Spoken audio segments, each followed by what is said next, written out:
Hello again, Thunder Agakala React, and today we will be watching the history of Christmas Island, crabs, tropical diseases, and mutiny from Ghost Countries. Okay, let's just jump into it. Oh, by the way, Happy Christmas Eve! It's another Christmas-related video, and I figured that the history of Christmas Island would be good for Tuesday. Hey, and welcome back to another episode of Ghost Countries. Today, we're going to be looking into the history behind one of Australia's 7 external territories, Christmas Island. And yeah, this is going to be our Christmas episode.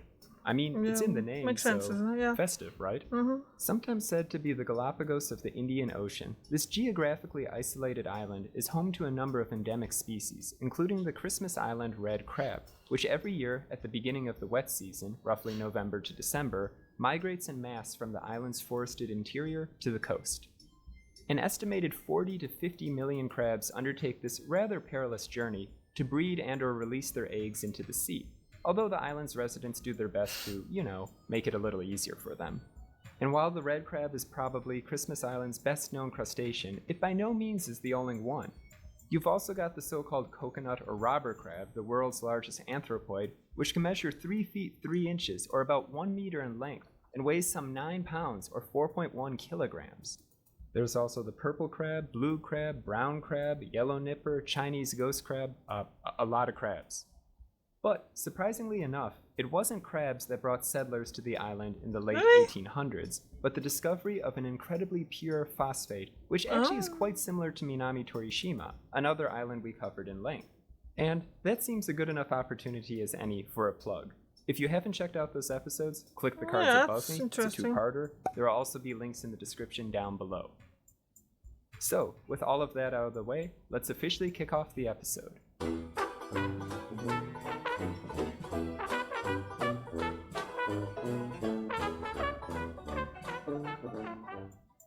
Some 870 miles or 1,400 kilometers northwest of Australia, Christmas Island sits just south of Java, which is located about 224 miles. I always thought it was more on the east side of Australia.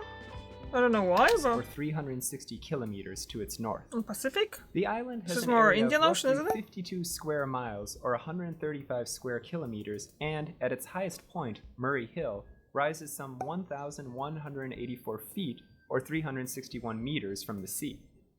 Rugged cliffs encircle the island's coastline, with much of the interior being monsoonal or seasonal tropical forest. The island's population, as of 2016, was said to be around 2,000 people, the vast majority of which live in Christmas Island's capital and largest city, Flying Fish Cove.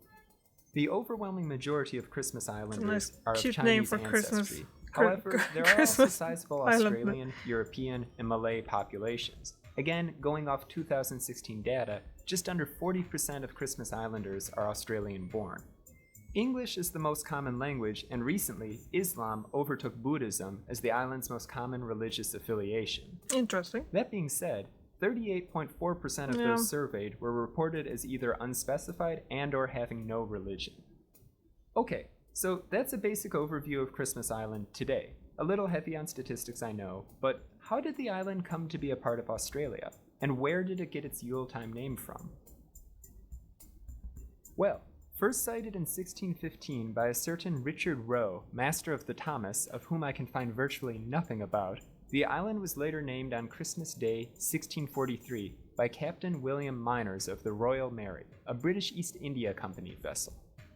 William Dampier, an English explorer who, among other things, was one of the first Europeans to use the word avocado and describe the making of guacamole, then aboard the reluctant buccaneer Charles Swan's ship, the Cygnet, which I just learned is a word for young swan, made the first recorded landing on Christmas Island in March 1688. He found it uninhabited, and besides noting a land animal somewhat resembling a large crawfish, more than likely a robber crab, which his crew brought back on board to eat, he mentions little else of the island. A more concerted effort to explore Christmas Island was made in 1857 by the crew of the Amethyst. However, it was during the 1872-1876 HMS Challenger expedition that a Scots-Canadian oceanographer, John Murray, carried out an extensive survey of the island, collecting mineral samples that, in his view, indicated sizable phosphate deposits. This was confirmed in later British landings on the island, and on June 6, 1888, at Murray's urging, the United Kingdom of Great Britain and Ireland annexed Christmas Island.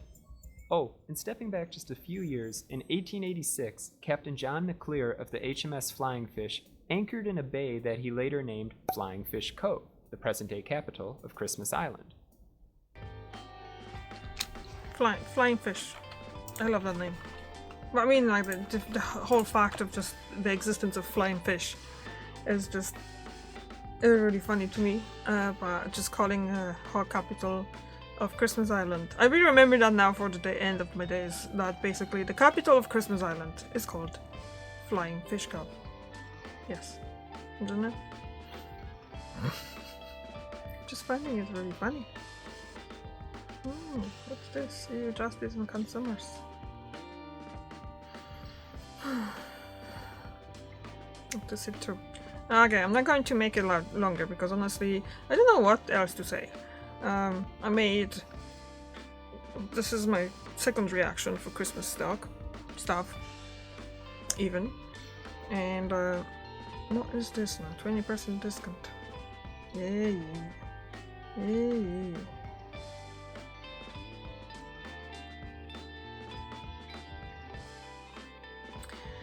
I don't know, how long is this ad? 2 minutes 48. Okay. So like I said, I don't really have much to say, so I'm just gonna watch this ad in silence, most likely, and I'll be back in a second. Like I start saying, I made reaction to the Witcher 4 trailer game thing.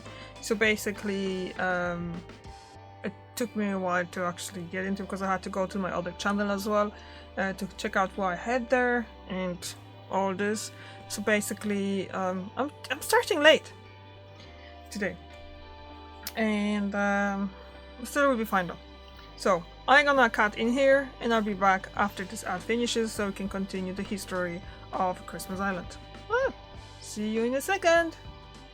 Alright, I'm back. So the ad was about this, like not discovering, but basically saving their lives and learning how to get people, you know, like the choking stuff. What happens then? So it's kind of informative. So let's just go back to the actual history of Christmas Island. Murray wasn't the only person interested in Christmas Island's potential riches. George Clooney's Ross, a Shetlander whose family ruled the previously uninhabited Cocos Keeling Islands, some 560 miles or 900 kilometers from Christmas Island, soon sent his brother, Andrew, along with a small group of Malay workers to Flying Fish Cove, where they were to establish a settlement and preempt any claim on the island's resources. Now, to be fair, Clooney's Ross had requested the British government annex Christmas Island and grant him a lease to cut lumber as far back as 1886. That being said, his actions in 1888 obviously didn't go over so well with Murray, and a rather intense rivalry developed between the two. Then, in 1891, Britain offered Clooney's Ross and Murray a 99-year joint lease. 6 years later, the rivals were induced to form the Christmas Island Phosphate Company, and in 1898, 200 Chinese laborers, 8 European managers, and 5 Sikh policemen arrived on the island as part of the newly formed company's workforce.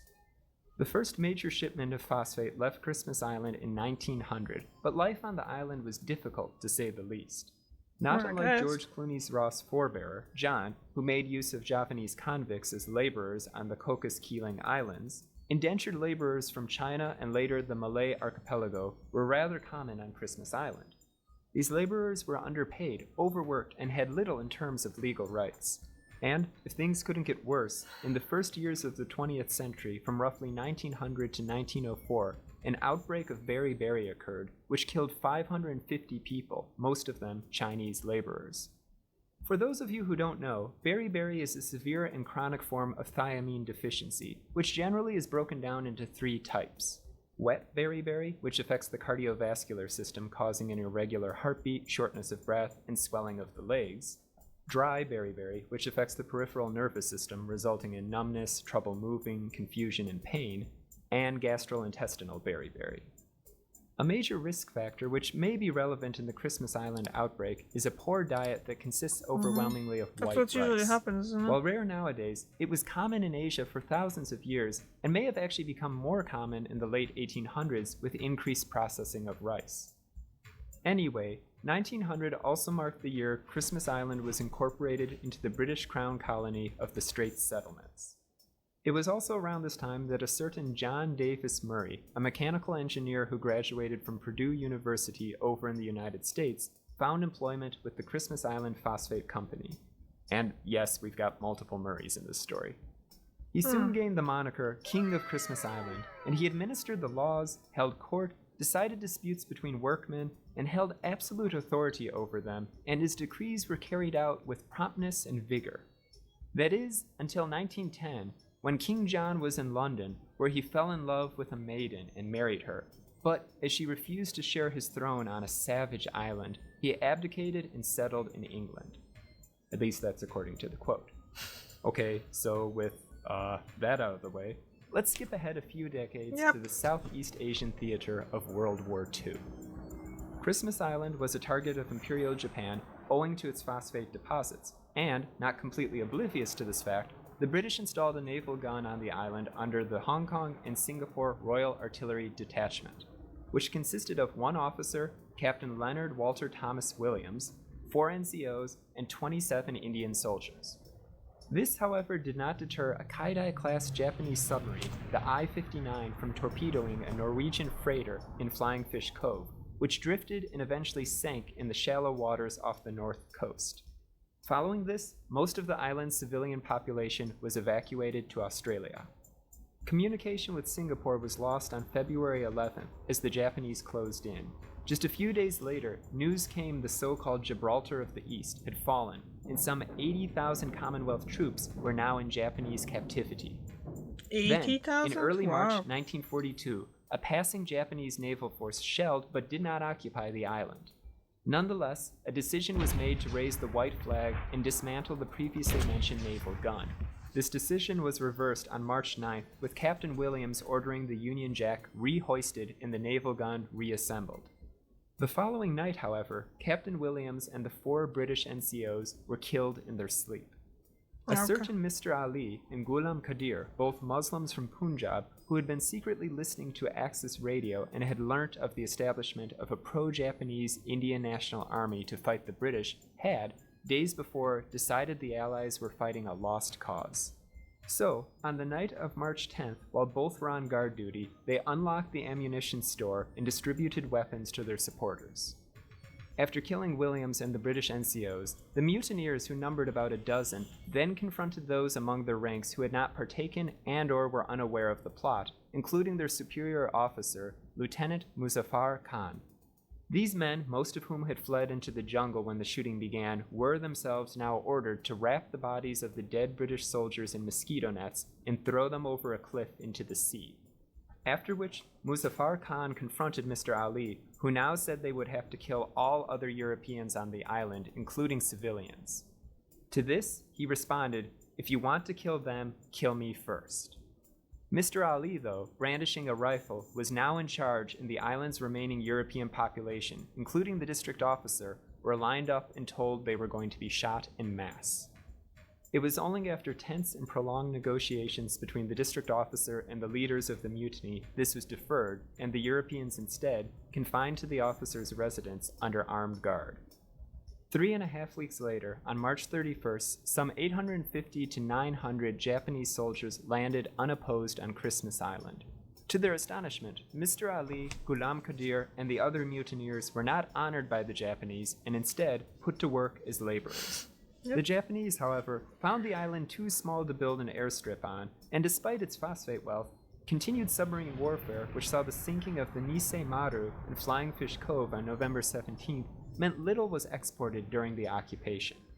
In 1943, approximately half the island's population was deported to Java, owing to chronic food shortages, and on October 18th, Christmas Island was reoccupied by the British.